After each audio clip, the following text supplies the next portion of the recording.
우리는 인생을 살다 보면 같은 상황 속에 다른 반응을 보일 때가 있죠. 요즘은 아파트 입구에 보통 이제 경비실이 있잖아요. 제가 아침에 차를 타고 나갈 때마다 경비 아저씨가 딱 모자를 벗으시면서 이렇게 인사를 하세요. 제가 건의를 했어요. 여름 땡볕에 모자를 썼다 벗었다 고생하신다, 꼭 그렇게 하셔야 하냐 그러더라고요. 어떤 주민들은 인사를 안 하면 싸가지가 없다고 항의를 하네요. 또 어떤 아파트 경비실은 에어컨이 없는 경우가 있어요. 너무 힘든 거 아니냐, 우리가 관리비를 좀 더 내더라도 설치를 해달라. 반면에 어떤 엄마는 아파트 단톡방에 이런 글을 올렸대요. 아이를 등원시키는데 경비는 시원한 에어컨 아래에 있더라. 어린애들 등원할 때는 좀 나와서 애들을 챙겨야 되는 거 아니냐? 경비실 에어컨 없애야 한다. 아니, 본인 자녀면 부모가 챙겨야지 왜 경비 아저씨 에어컨을 가지고 또 하는지 모르겠어요.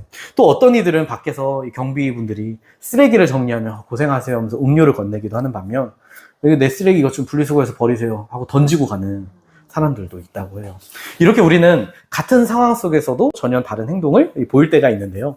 오늘 본문에서도 이 같은 그림 속에서 전혀 다른 관점을 가진 사람들이 등장을 하죠. 우리가 잘 알다시피 오늘 본문의 이스라엘은 애굽에서 약 400년 동안 노예 생활을 했습니다.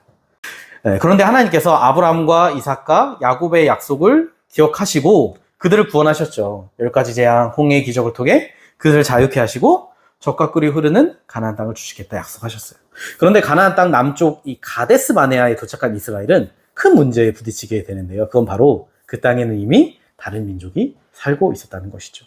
전에 한 UFC 격투기 선수의 집에 도둑이 침입을 했대요. 그래서 그 선수와 도둑이 격투가 벌어졌는데 상대가 너무 잘 싸우더래요. 이 선수의 기술을 모두 막고 버티고 반격까지 하는데 결국 경찰이 와서 범인을 제압하기까지 10분이 걸렸대요. 근데 여태껏 싸움 중에 그 10분이 가장 힘들었다. 알고 보니 이 도둑이 프로 레슬러 출신이었던 거예요. 그것도 챔피언. 그러자 그 UFC 선수가 말했대요. 나는 상대가 누구든지 만약 도둑이 들어왔다면 내 가족을 지키기 위해 싸웠을 거다. 여러분, 이게 내 터전을 지키려는 이 사람의 자연스러운 반응이죠. 마찬가지로 지금 가나안 땅에 살던 민족들도 그래요. 지금 수백만 명의 이스라엘이 가나안 땅에 들어가려고 하는데 그러면 그곳에 사는 민족들이 가만히 있겠냐고요. 자기 땅을 지키기 위해 치열한 전쟁을 해야 하는 거죠. 그래서 이제 이스라엘 백성들이 가나안 땅을 탐색하기 위해 12명의 정탐꾼을 보내는데요. 정탐이 뭘까요?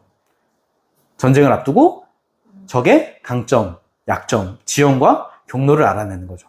마치 축구팀이 시합을 하기 전에 상대방 전력을 파악하기 위해 경기 영상을 분석하는 것과 비슷해요. 왜냐? 아무리 약한 팀, 약한 나라라도 전략을 잘 짜면 이길 수 있는 게 축구란 전쟁이니까.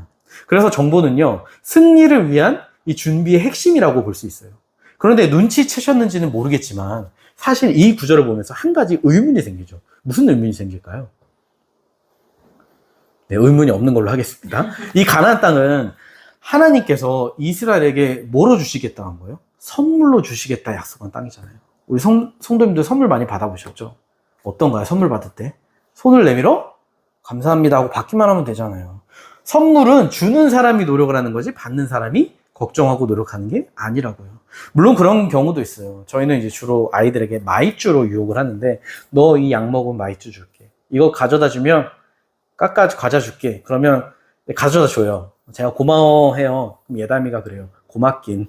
이렇게 말해요. 무슨 말이에요? 이 아이들은 마이쮸나 그런 거를 선물로 생각하지 않아요. 우리는 그런 걸 거래 혹은 보상이라고 하죠. 내가 한 행동에 대해 받아야 할 대가다.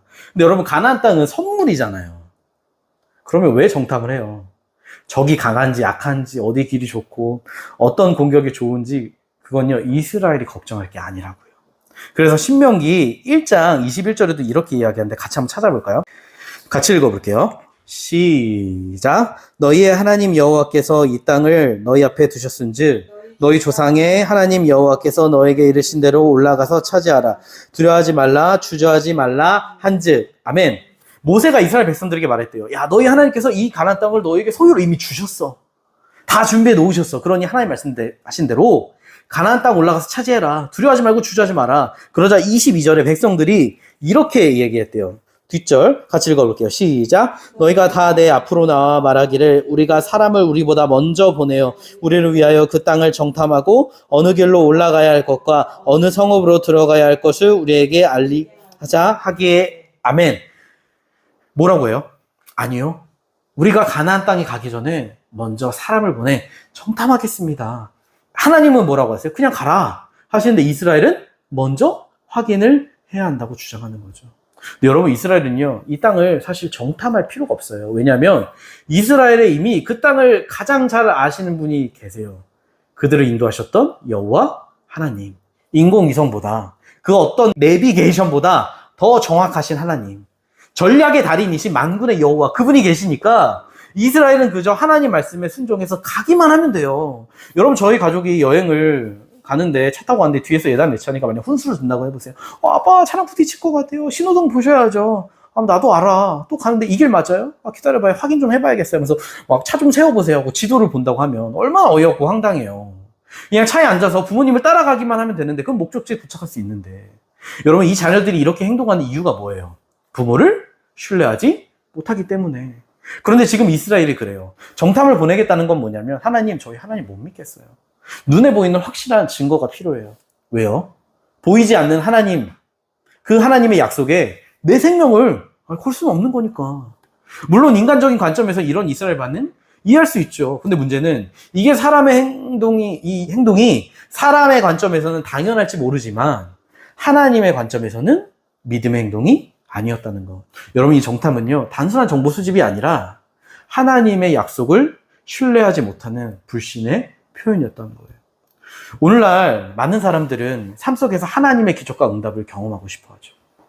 근데 성경을 보면 하나님의 역사는 공통적인 특징이 있어요. 제가 여러 번 말했었는데 혹시 뭔지 아시나요?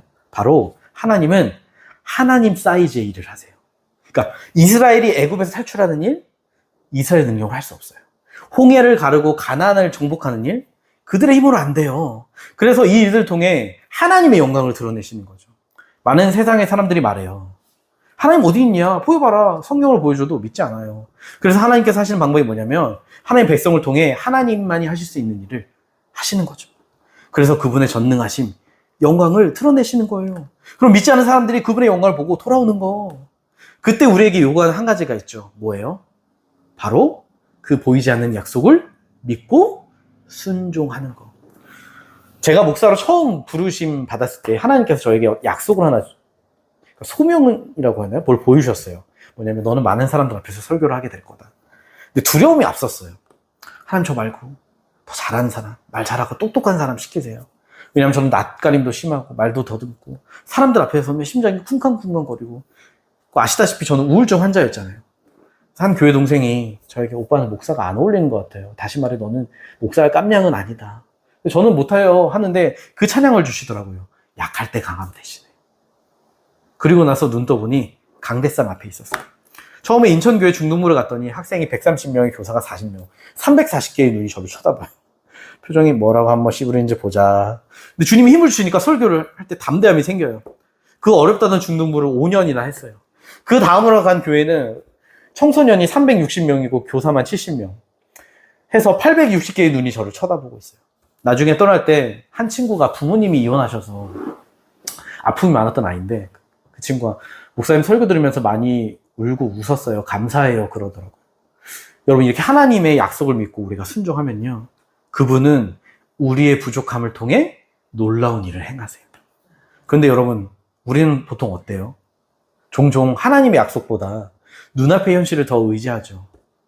주는 나의 힘이요 찬양을 부르고 하나님께서 인도하실 줄 믿습니다 고백해도 통장에 잔고가 없어요. 어때요? 한숨이 나오죠. 어려움이 닥칠 때 두려움에 사로잡혀 인간적인 방법을 기댈 때가 많죠. 여러분, 이거를 우리는 전문 용어로 뭐라는 줄 아세요? 인본주의라고 해요.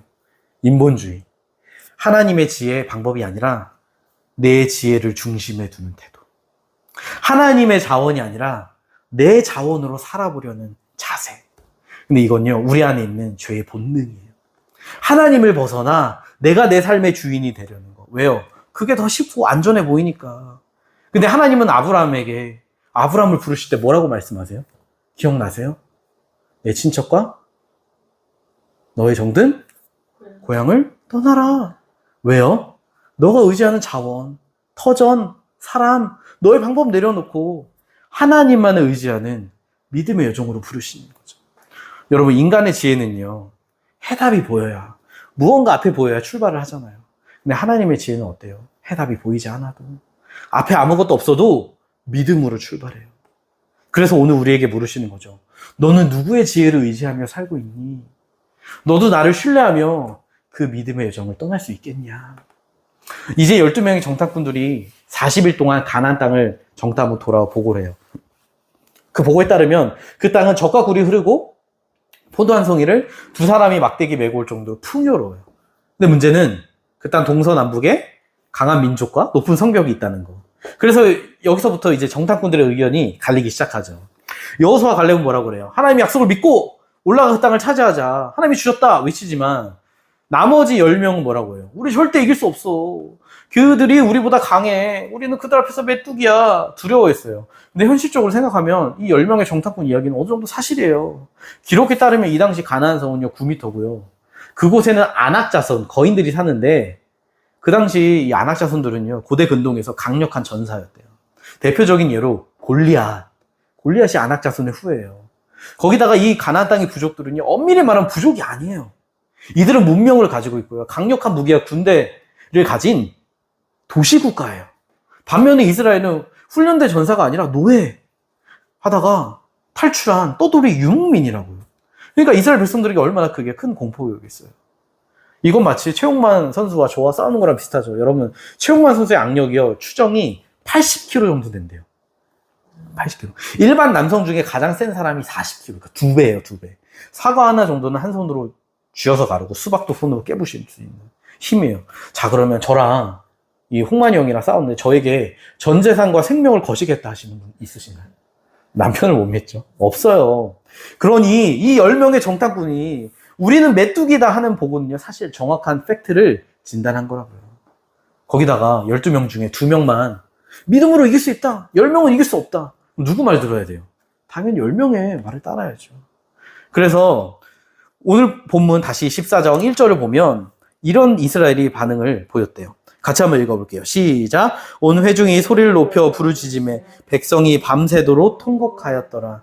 아멘. 지금 이스라엘 백성들이 죽음의 두려움에 사로잡혀 밤새도록 통곡했대요. 2절과 3절을 보면 모세와 아론을 원망합니다. 왜 우리를 여기로 데려왔냐? 차라리 광야에서 우리가 죽는 게 낫지. 우리 그냥 애굽으로 돌아가자 그랬다는 거예요. 여러분 사실요. 이런 이들의 두려움? 당연해요. 우리는 전쟁을 혹시 겪어보신 분 계신가요? 뉴스로만 봤죠. 심각성을 잘 몰라요. 전쟁은요. 인간의 존엄성이 무너지는 거예요. 생명은 하찮아지는 거예요. 실제로 중동에서 한 아버지의 딸이 10살인데 전쟁 중에 총을 맞고 죽었어요. 그러자 아버지가 울면서 감사합니다 인터뷰를 하더라고요. 왜요? 자기가 아는 가장 다행스러운 방법으로 제 딸이 이 전쟁에서 벗어나게 돼서 너무 감사합니다. 차라리 죽는 게 낫지 그 전쟁에서 살아있다는 건 지옥이다. 그 딸이 인질로 잡히거나 고문당하거나 그것보다 죽는 게 낫다는 거예요. 근데 지금 이스라엘이 그 위기와 절망의 앞에 놓여져 있어요. 근데 여러분, 이들에게 정말 안타까운 사실이 뭐냐면 자기들 힘으로는 절대 그 전쟁에서 승리할 수 없죠. 하지만 여호와 하나님께서 함께 하시면 그 싸움에서 능히 이길 수 있다는 거, 그걸 몰랐다는 거. 여러분, 그동안 이스라엘 전쟁은요, 그 승패가 단 한 번도 그들의 능력, 무기, 군사수 이런 조건에 따라 결정된 적이 없잖아요. 그들이 하나님과 어떤 관계를 맺고 있냐. 하나님만을 사랑하고 의지하고 순종하면 어떤 강한 적이 와도 승리했어요. 그런데 하나님을 불신하고 불순종하고 자기의 군사적 전략을 의지하면 강대국과 동맹을 맺어도 이기지 못했다고. 다시 말해 승리의 비결 그 근원은 방법이 아니라 하나님과의 관계에 있다는 거. 그래서 애굽을 탈출하며 수많은 기적을 보여주신 거예요. 너희의 지혜를 의지하는 거 포기해라. 그래서 아무것도 믿을 수 없는 곧 광야로 인도하셔서 하나님만을 의지하는 삶, 하나님만이 그들의 지혜이고 양식이라는 걸 가르치신 거예요. 그런데 그들은 어땠어요? 환경이 어려워지자 하나님 불신하고 원망해요. 왜요? 여전히 자기 지혜를 놓지 않으니까. 하나님이 아닌 환경을 바라보니까. 여러분, 우리도 인생을 살면서 이스라엘처럼 두려움과 원망에 빠질 때가 있지 않습니까? 어떤 이는 직장을 잃기도 하고 하던 사업이 어려워지기도 하고 빚이 쌓이기도 하고 매일 카드 독촉의 문자 속에 숨죽인 채 살아가죠. 또 건강이 나빠지거나 준비했던 시험이나 취업에 실패하기도 하고, 사랑하는 이들이 아프고 떠날 때, 사람의 관계에서 상처받고, 자녀에 대한 걱정이나, 내 환경에서 도저히 해답을 찾을 수 없을 때, 주님 왜 저에게 이런 일이 생기는 건가요? 주님 저와 함께 하신다면서요. 저 사랑하시다더니 버리신 거 아니에요? 묻기도 하죠. 근데 여러분, 우리가 여호수아서를 보면요, 이 이스라엘의 자녀 세대들도 나중에 똑같이 어려운 상황을 마주하게 돼요. 그게 뭐냐, 바로 여리고성 전투.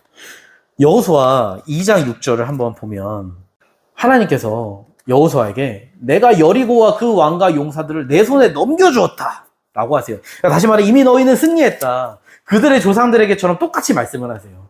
그리고는 뭐라고 하시냐면 6일 동안 매일 한 바퀴, 7일째는 7바퀴, 총 13바퀴를 돌아라. 그게 전략이래요.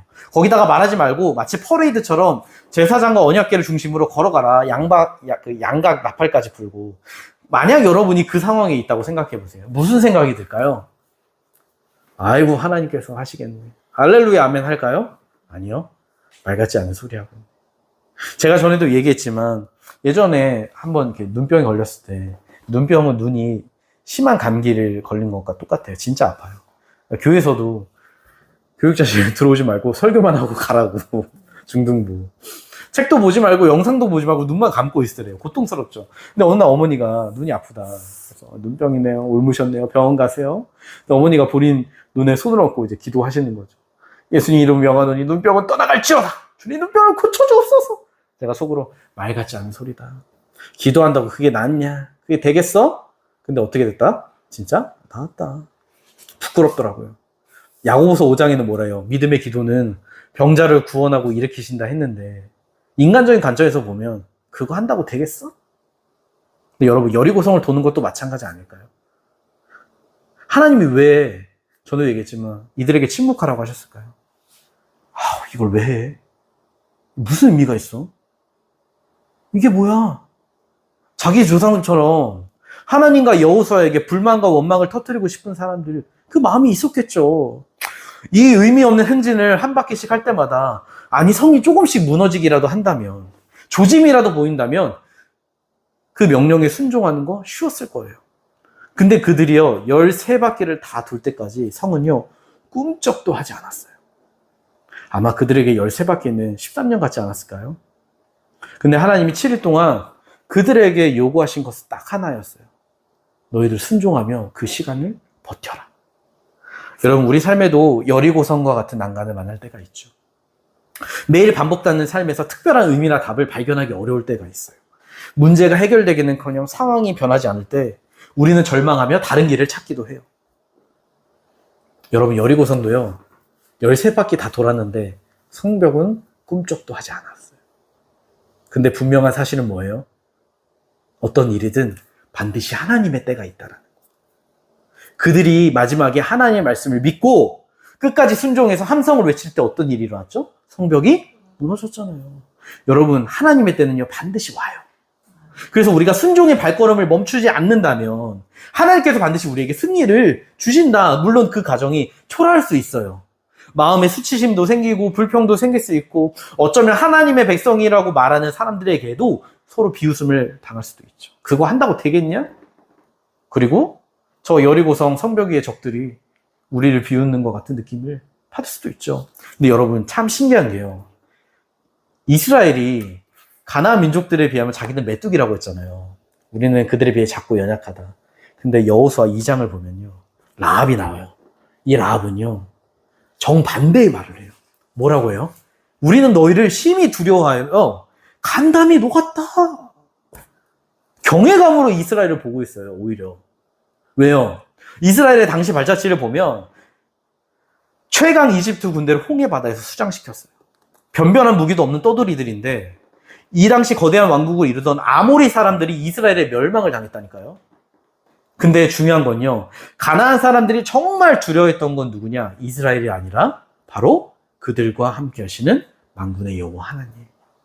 여러분, 참 신기하고 이상한 건요, 이스라엘의 적들은 이스라엘과 함께 하시는 하나님을 보고 두려워하는데 이스라엘은 정작 하나님을 못 봐요. 그래서 적을 두려워해요. 우리는 이걸 뭐라고 하냐면 쉽게 말해 편견이라고 하죠. 여기서 편견은 뭐냐면 세상의 가치관과 인간적 관점에서 비롯된 왜곡된 시각을 말해요. 그러니까 편견은 약간 색안경하고 비슷한 거예요. 한 연예인이 방송에서 갑자기 왜 이렇게 다 음식이 노랗냐 보니까 노란 선글라스를 끼고 있어 자기가. 그러니까 똑바로 보지 못하게 만드는 거죠. 그럼 이 편견이 어디 있냐? 우리의 생각 속, 사고 속에. 그래서 하나님의 약속, 능력을 신뢰하지 못하게 하고 눈앞에 현실이라는 그 한계에 갇혀서 하나님의 관점을 보지 못하게 만드는 거죠. 여러분 이스라엘 봐봐요. 하나님의 기적을 수없이 경험했잖아요. 근데 가나안이란 장벽을 만나니까 어때요? 우리는 할 수 없어. 하나님의 능력보다 나의 부족함, 환경을 더 우선시하는 거죠. 여러분 이게요, 사실 우리 인간 본성이 뿌리 박힌 불신, 자기중심적인 사고, 인본주의예요. 다 있어요. 근데 문제는 그 편견을 가진 사람이 자기가 그런 걸 안다 모른다? 모른다. 그래서 그런 사람들이 하는 말 다 그렇게 살던데 뭐 성경의 이야기와 현실은 다르지. 이 말을 누가 제일 많이 하냐? 죄송해요.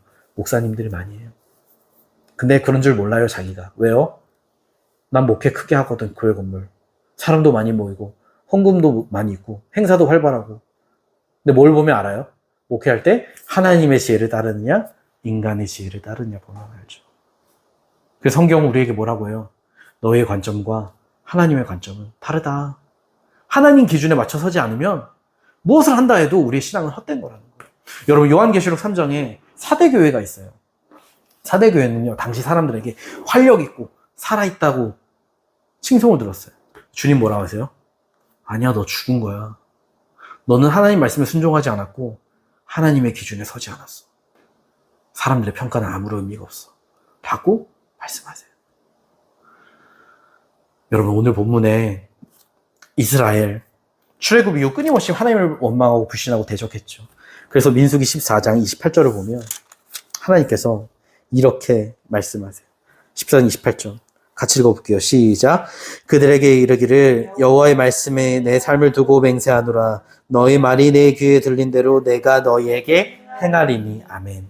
실제로 자기들이 광야에서 죽었으면 좋겠다 푸념했던 사람들이요 정말 그렇게 됐어요. 야 가나안보다 차라리 애굽으로 돌아가는 게 더 낫겠다는 사람들도 가나안 땅에 들어가지 못했어요.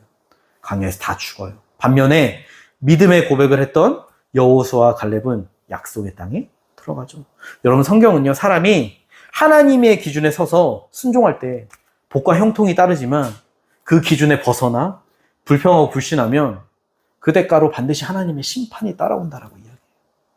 그래서 내가 지금 하나님과 바른 관계에 있느냐 어떻게 할 수 있을까요? 간단해요. 내 삶의 발걸음 흔적에 하나님을 향한 온전한 신뢰와 순종의 모습이 남아있느냐. 여러분 우리가 하나님의 기준으로 돌아가기 위해서는요 하나님 말씀 앞에 정직하게 서야 돼요. 그리고 배우고자 하는 마음, 정직한 심령으로 하나님 앞에 순복하는 거예요. 그리고 환경이 아닌 주님을 바라보는. 여러분 아까 여리고성 앞에서 이스라엘이 바퀴를 돌 때 여리고성을 돌 때 누구를 중심으로 돌게 했었죠? 언약궤. 여러분 언약궤가 뭐예요? 하나님의 임재를 상징하는 성물이죠. 왜 언약궤를 제사장도 메고 걸으라고 했을까요? 중심으로. 이 전쟁에서 너희들의 지혜와 전략을 의존하지 마라. 하나님의 임재와 능력을 의지해라. 이 전쟁은 너희들의 전쟁이 아니라 하나님의 전쟁이야. 너희들의 인간적 관점에서 보면 어떤 가능성도 보이지 않겠지만 하나님이 너희와 함께 하시니 너희는 그저 주님을 바라보고 그 말씀에 순종해라. 그러면 하나님께서 승리하게 하실 거다. 그래서 이 사람들은요 여리고성을 돌 때마다 여러 가지 생각과 불만이 마음속에 올라올 수 있잖아요. 그럴 때마다 뭘 봐요? 언약궤를 보는 거예요. 보면서 아 주님이 우리와 함께 하시지. 그리고 그렇게 순종하며 외칠 때 결국 여리고성이 무너졌잖아요. 사랑하는 성도님들, 여러분의 언약궤는 여러분의 삶에 어디에 있습니까? 제가 청소년 사역을 8년 넘게 하면서 중학생들을 많이 만났죠. 그 애들은 특징이 생각을 뇌를 거치지 않고 말을 합니다. 그 당시 많이 이제 당했던 게 제 배를 만지면서 왜 튜브를 가지고 다니냐. 목사님 여자친구 없냐. 안 만드는 거냐 못 만드는 거냐. 젓가락도 짝이 있는데 목사님은 숟가락인가 보다. 아시죠? 그런데 그 장난 뒤에 아이들이요 어두운 얼굴을 하고 있어요. 진짜 고민들. 대부분 뭘까요? 공부, 진로, 꿈, 가정 형편. 관계도 있겠죠. 그래서 어떤 아이들은 이미 자기가 실패했다라고 생각해요, 인생. 근데 그 아이들이 유일하게 걱정하지 않는 때가 있죠. 바로 수련회. 수련회에서 2박 3일 동안 주님 찬양하고 핸드폰 다 껐거든요. 말씀 들어요. 기도하고 같이 은혜 교제 나누고. 그래서 항상 그 아이들의 시선이요, 주님을 향해 있어요. 그리고 마지막에 쓴 간증문을 보면 예수님이 나와 함께 하시면 알게 됐다. 이제 걱정하지 않고 주님만 바라볼게요. 근데 집으로 돌아가면 어떠냐? 엄마가 그러시죠. 학원 숙제 해야지. 성적 올려야지. 그 현실을 딱 마주하면요, 애들이 다시 두려움에 빠져요. 제가 아이들에게 말했던 거. 우리 힘들 때 주님 바라보자. 너희가 믿는 주님은 이 세상을 창조하시고 능치 못함이 없는 분이신데 그 주님의 십자가에서 너희를 위해 죽으셨는데 너희 삶을 돌보시지 않겠니? 걱정하지 말고 너희 삶에서 기도와 말씀으로 예수님을 만나자. 우리 날마다 십자가 복음 위에 서자. 그러면 그분의 사랑이 우리의 인간적인 관점을 깨트리고 세상적인 가치관을 부숴버리고 믿음과 순종의 능력을 주실 거예요. 사랑하는 성도님들, 지금 우리 앞에 절망과 가난과 실패라는 방벽이 놓여 있습니까? 우리의 시선을 그 장벽에서 떼어 주님께 고정하세요. 고개를 들어서 그 담 너머에 계신 주님을 바라볼 때 우리를 인도하신 하나님의 손길을 볼 수 있죠. 제가 전에 나눴어요. 저는 신대원 입시를 준비할 때 공부할 여건이 안 돼서 고민하는데 반드시 합격한다는 그 하나님의 약속을 믿고 3주간 공부를 했을 때 놀랍게도 그 3주 공부한 내용이 시험에 나와 합격했다. 그리고 이 경험을 통해 저에게 가르쳐 주셨죠. 목회와 인생은 내 힘과 지혜가 아닌 하나님의 능력으로 하는 거다. 제가 그동안요, 제 지혜 방법 많이 의지했거든요. 그래서 요즘 전 날마다 기도해요. 주님, 주님만이 내 인생의 주인 되어 주시옵소서. 어떠한 순간에도 내가 하나님보다 앞서지 않고 주님의 약속을 신뢰하며 주님을 바라보며 순종으로 걷기 원합니다. 사랑하는 성도님들, 하나님은요, 늘 우리와 함께 하시며 우리의 기도를 들으세요. 비록 내가 폭풍과 장벽 속에서 하나님이 멀리 계신 것처럼 느껴질 때도 예수님의 십자가 사랑으로 우리를 붙드시며 두려워하지 말라 말씀하세요. 혹시나 지금이나 낙심하거나 넘어진 분이 계신가요? 우리의 환경이 아닌 하나님의 약속을 바라보며 믿음으로 나아갑시다. 그래서 매일 말씀과 기도로 이렇게 나아가기를 원해요. 주님, 내 눈앞에 어려움과 갈등과 내가 해결할 수 없는 문제만이 보입니다. 저의 영적인 눈을 열어 저와 함께 하시는 주님을 보게 하시고 담대히 믿음의 길을 걷게 하여 주시옵소서. 우리 그렇게 한 주간 주님과 동행할 때 이번 우리의 작은 결정조차도 한번 기도하면서 하나님께 맡기는 건 어떨까요? 그리고 그 말씀에 순종하며 발걸음을 주님과 함께 걸을 때 여러분과 함께 하시는 그 주님의 임재와 능력을 체험하며 한 주간을 승리하시는 우리 함께 걷는 교회 성도님들 되시길 예수님의 이름으로 간절히 축복합니다.